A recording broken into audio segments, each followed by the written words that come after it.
సుందరే సుందరో రామ. రామాయణం అనేటువంటి సుందరమైనటువంటి కావ్యం. అందులో కూడా సుందరమైన వ్యక్తి ఎవరు అంటే రాముడు అని చెప్పి. మరి ఆ రాముడికి సంబంధించినటువంటి కథ అది ఇంకా సుందరం. సుందరే సుందరి కథ. రాముడి కథ వింటుంటే ఎక్కడ లేని ఆనందం కలుగుతుంది మనకు.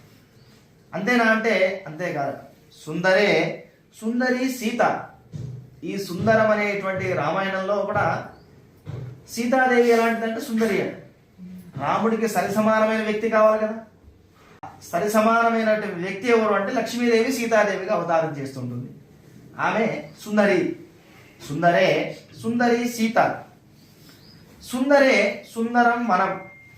ఆ కిష్కింద వనం కావచ్చు, ఆ రాముడు తిరిగినటువంటి వనమంతా కూడా కావచ్చు, అదంతా కూడా, అథవా ఆ అశోక వనం, ఆ సీతాదేవి తాను ఎక్కడైతే బంధింపబడి ఉందో ఆ వనం అశోక వనం.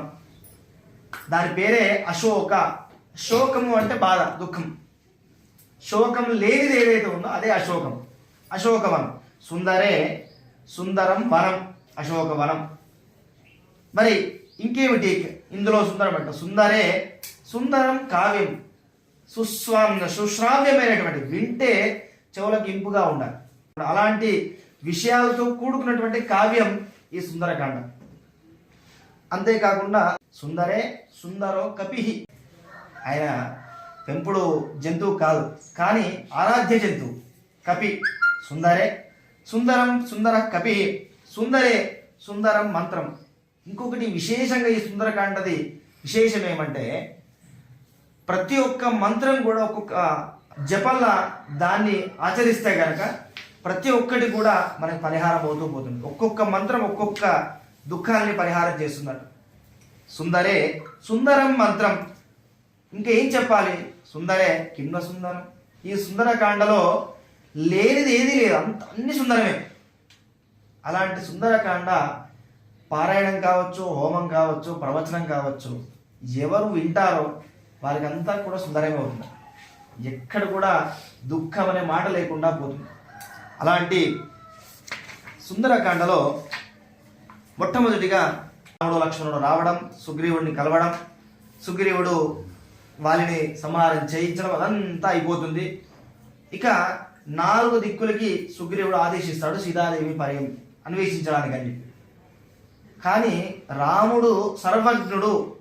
రాముడికి సీతాదేవి ఎక్కడుందో తెలియదు అని చెప్పడానికి వీలు కాదు. ఎందుకు? రామాయణంలో కనుక మనం పరిశీలిస్తే తెలిసిపోతుంది. పరమాత్ముడు సీతాదేవి ఎక్కడుందో తెలియక బాధపడ్డాడు అని మనకంతా సినిమాల్లో అక్కడెక్కడ చూపిస్తుంటారు. అది సాధ్యం లేదు.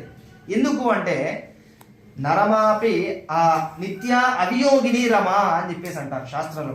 అంటే లక్ష్మీదేవికి నారాయణుడికి వియోగమే లేదు. అలాంటిది సీతాదేవి లంకాపట్టణానికి వెళ్ళింది, రాముడు బాధపడ్డాడు అని చెప్పడానికి వీల్లేదంట.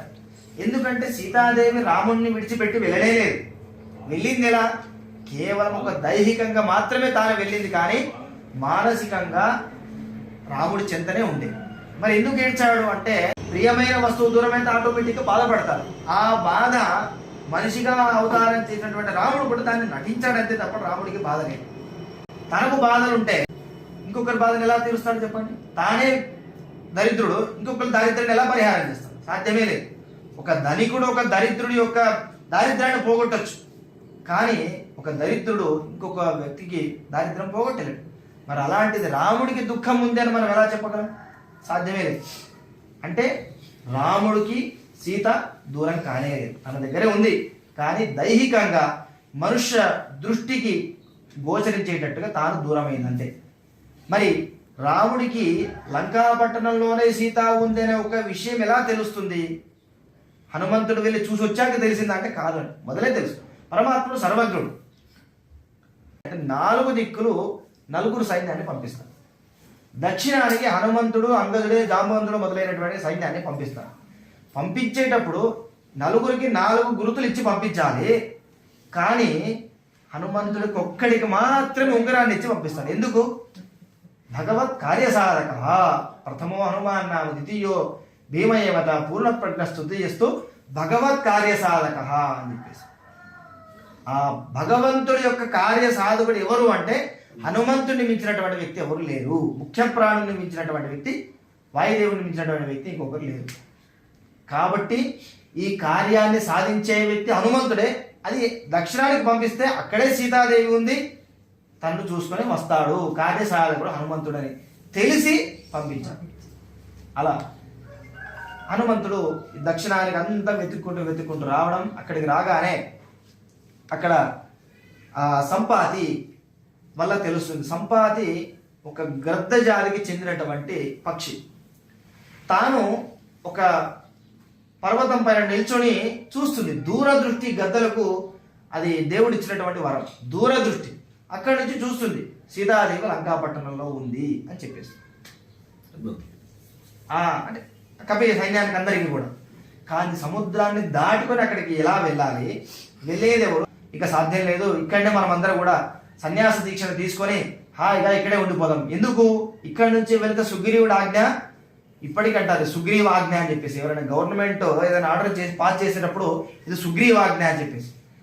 ఎందుకు అంటే అది ఖచ్చితంగా చేయాల్సిందే, చేయకపోతే చంపేస్తాను మిమ్మల్ని ఆజ్ఞ చేశారు. ఈ 3 దిక్కులకు వెళ్ళినటువంటి వాళ్ళందరూ కూడా భయంతో వచ్చేసరికి సీతాదేవి దొరకలేదు వాళ్ళకి.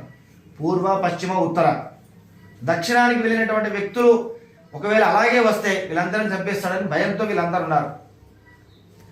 ఇక వీళ్ళందరూ అన్నాడు, జాంబవంతుడు, అంగదుడు మొదలందరూ అన్నారు, మనం కనుక సీతాదేవిని తీసుకొని వెళ్ళకపోతే, జాడ తెలుసుకోకుండా వెళ్ళకపోతే, సంపాతి ఏదో చెప్పింది కానీ అక్కడ ఉందో లేదో ఎవరికి తెలుసు.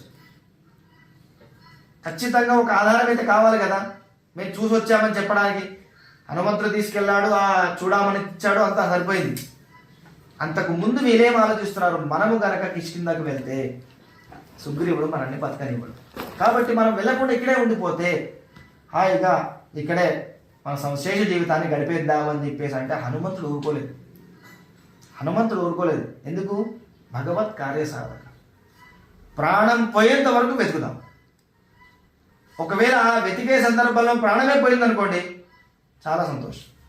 అలాగని ప్రాణం పోతుందని చెప్పి వెతకుండా ఉండడం మాత్రం సరికాదు. ఇది రాముడి పని, పరమాత్ముడి పని అని చెప్పి ఇంకా చేసేది ఏంటి, ఎలా దాటాలని ఆలోచిస్తూ హనుమంతుడు కూర్చొని ఉంటే జాంబవంతుడు వచ్చి హనుమంతుడితో అంటాడు, ఇది కేవలం నీ వల్ల మాత్రమే సాధ్యమవుతుందని చెప్పి అనగానే సరే అని ఆ మహేంద్ర పర్వతాన్ని ఎక్కి ఒక్కసారి లంఘనం చేయగానే అక్కడ ఉన్నటువంటి చెట్లు, రాళ్ళు అన్నీ కూడా మేము కూడా సీతాన్వేషానికి వస్తున్నామో ఏమో అన్నట్టుగా హనుమంతుడితో పాటు వెళ్తున్నాడు. అంటే వాల్మీకి అలా చిత్రీకరిస్తున్నారు ఆ సన్నివేశాన్ని.